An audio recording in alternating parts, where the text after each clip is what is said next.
All right, welcome back. It's been about 8 or 9 days and I got this piece which I said I was going to buy, and this piece, they both come together. Here's the number of the kit, SPX3200B3. That's SPX3200B3. I'm putting it right there. It also comes with this piece, so I removed this one. Now notice that the screws, now let me get rid of this piece.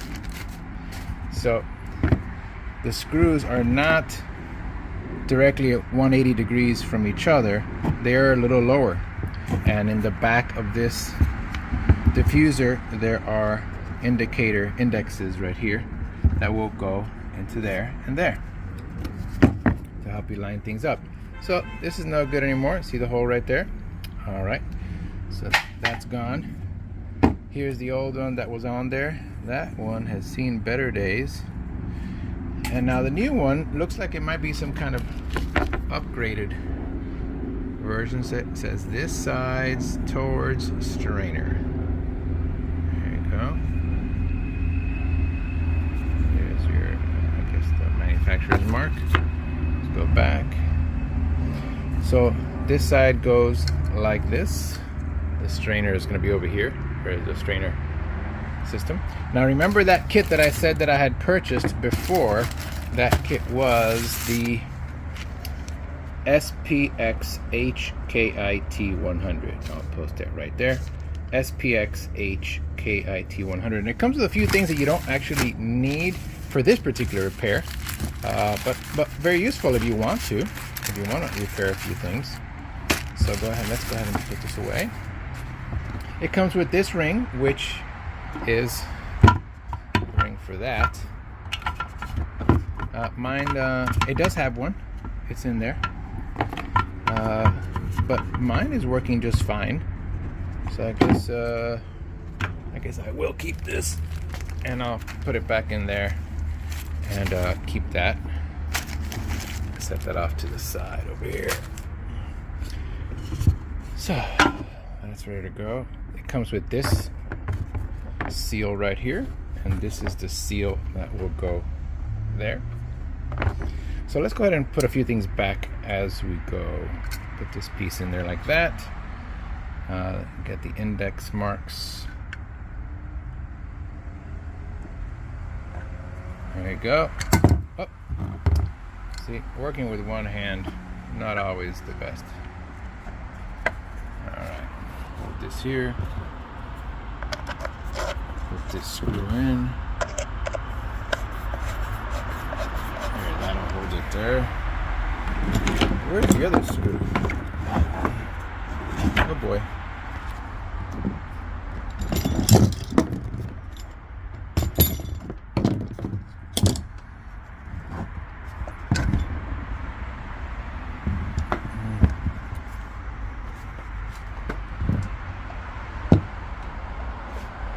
Oh, there it is right here. Glad I didn't put that in the bin. All right.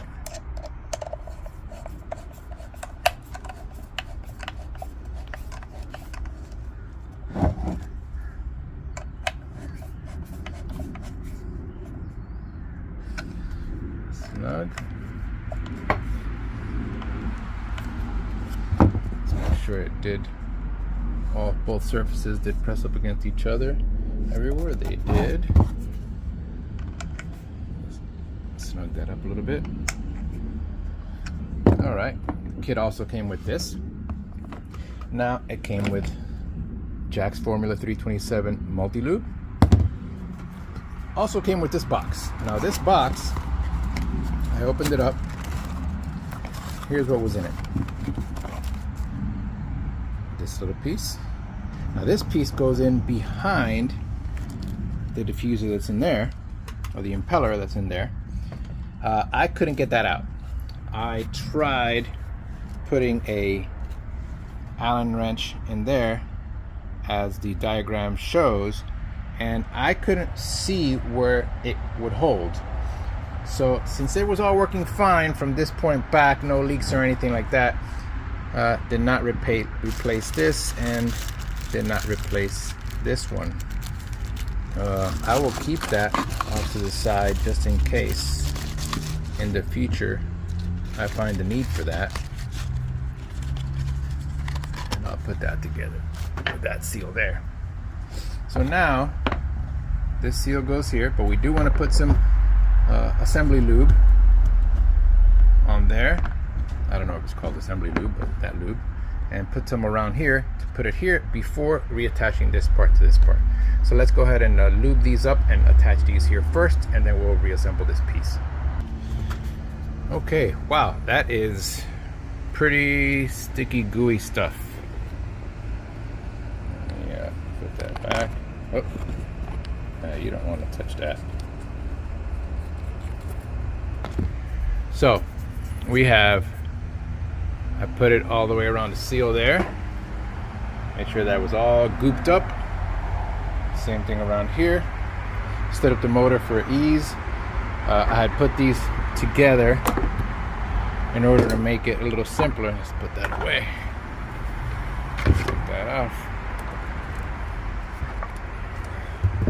So now I will take these pieces off so that I can assemble it.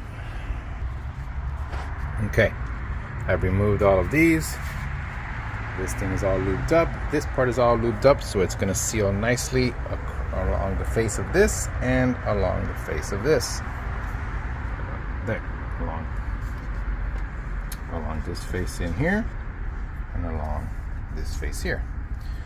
So how to show this as it's happening? Let's see. Oh, I guess I can hold it by here.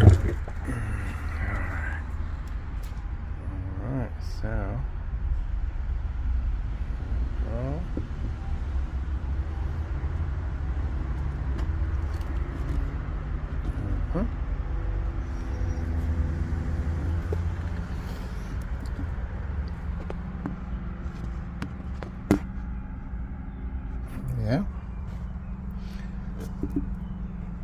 yeah, that's on there. Now we just gotta press it in. Oh yeah, it's gotta go past those little brass bushings there. Let me pause this. Alright, so in order to press it down past those brass pieces there, I'm going to put these in and then just start slowly screwing down the captive nuts that I'll put in there. Maybe I can hold this like that. There we go. I'll put a piece like that. Yeah, these all go in. Oh, how was that in there? How did I take that out? If it wasn't in like this, it was definitely in like that. Wait a second. Let me figure this out. I figured it out. I was wondering why I could not get these screws in here. It's because you have to take the electric panel cover off in order for that to work. So let's take this off.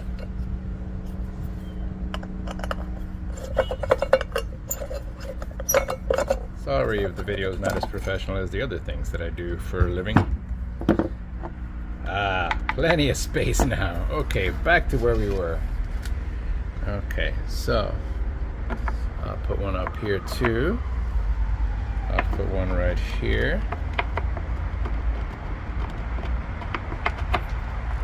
Alright, and then I'll be able to put this screw under here.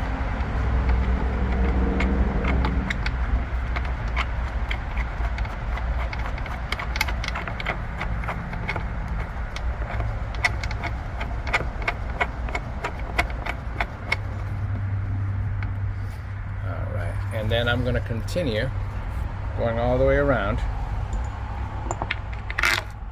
Oops.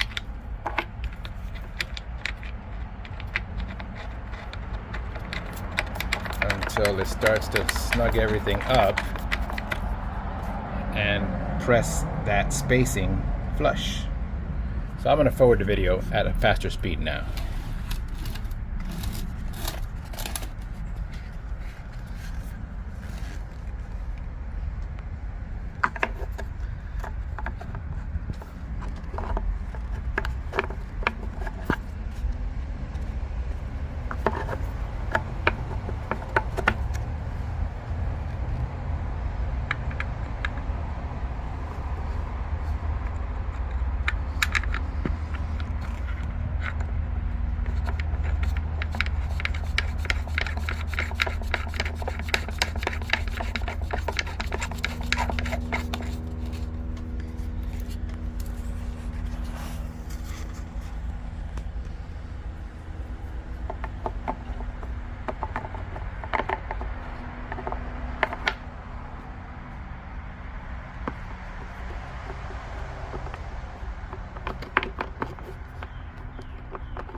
Okay, I managed to start the threads on all of the bolts all the way around. Now I'm going to go ahead and tighten them carefully. Okay, so tighten them all the way around. Sorry, getting a call. So tightened up the bolts all the way around. Now I used this small gear wrench so that I would not over tighten it. I have been known to break things in the past. Now I know I would not break these captive big nuts, but I might crack this, so I didn't want to do that. So it seems nice and flush, and that seal should be doing its job. And I can always put a ratchet on there if I needed to.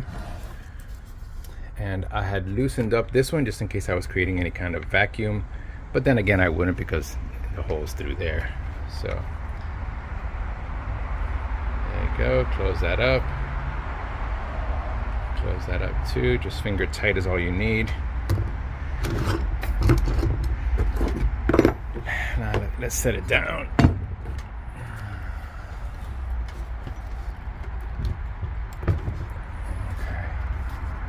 Alright, looks good. I mean, it was the leak that was happening was from right there.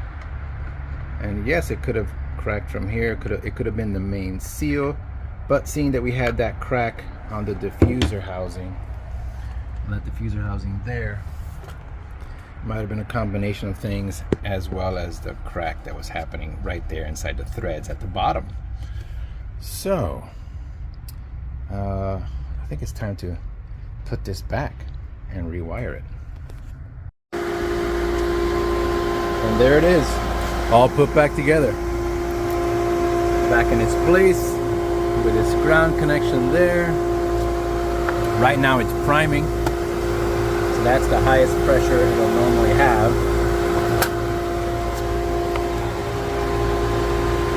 Yeah, a few drops there when I first started. Usually they just shoot out a couple of drops when they first start. I forgot to put the tape over here on this side or on that side. I might or might not do it, but it's functioning fine.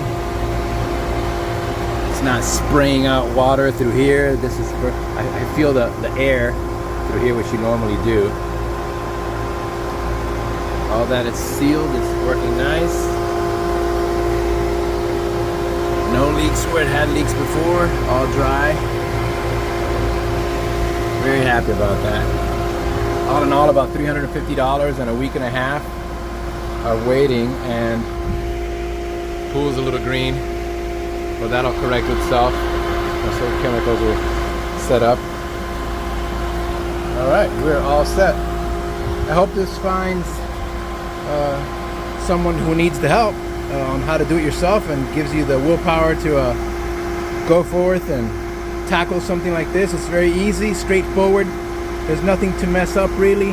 Just follow the instructions, look at some diagrams if you need to on the Hayward site for your particular pump, and you'll be good to go, and you'll save a lot of money. Instead of $1,900 and I think $1,926 or $1,950 for a new pump, I was able for $350, just under $350 out the door to get it all done. Oh, one thing I did not mention, the seal that's on this part of the pump. Let me see if I'm pointing at the right place. It's too bright out here. There's a little seal that you have to pry out of the face of this side and of this side, right at the top, and you just have to, coat it in the new grease that comes from Hayward in one of those kits. And then this part just mats up to that surface. So you'll have a seal here and a seal here that'll just go right to the surface. Actually, let me show you where I took it off of. Right here. It was right in here, and I was able to just like grab it with my hand and just kind of lift it off. And then I coated it in Jack's Formula 327 and placed it in the other one. The one that goes here and the one that went right there. And that was it. So we're all set. with a fully functioning pump and a happy pool. Thanks for watching, everybody. Be well. This is a video update. Today's October 26, 2023. Still running absolutely perfect. No issues whatsoever. Saved myself a lot of money doing it myself. I saved about $1,700. Alright, everybody, be strong. You can all do this. Be well.